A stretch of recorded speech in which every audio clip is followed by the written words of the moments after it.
Für die Leute des M-Frühlings ist die Migros ein falsches Schlaraffenland.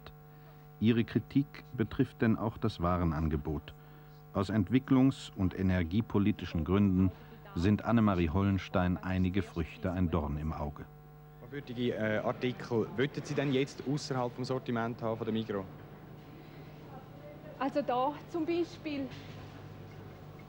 hat es Ananas, wo drauf steht, sie sagen Jetfresh eingeflogen. Es hat so einen Haufen Energie gebraucht und sie kommen aus Südafrika.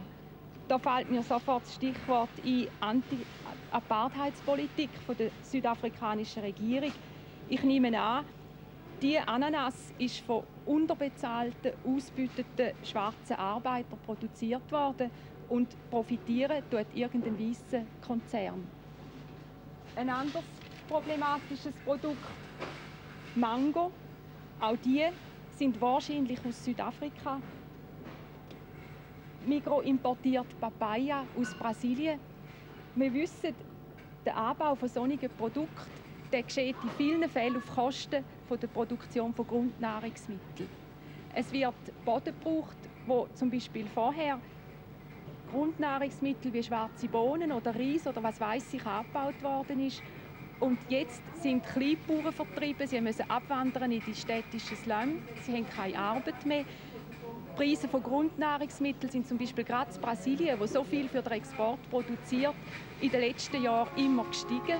Also ein Agrarland mit riesigen Agrarüberschüssen hat eine wachsende Zahl von Menschen, die hungern.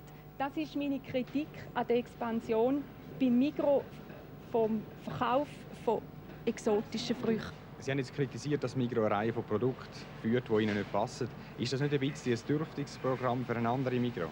Das wäre wirklich ein Dürftungsprogramm. Wir meinen auch viel mehr.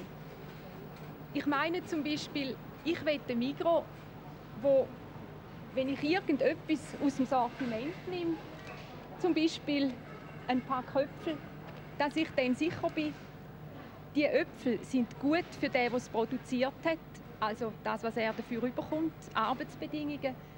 Es ist gut für den, der bei Migros arbeitet und sie mir verkauft. Es ist gut für mich und meine Gesundheit. Und schließlich, es ist verantwortbar für die Umwelt. Und eigentlich sollten wir so weit kommen, dass jedes Produkt, das der Migros anbietet, ein Gütezeichen verdienen würde, das mir die Gewähr gibt.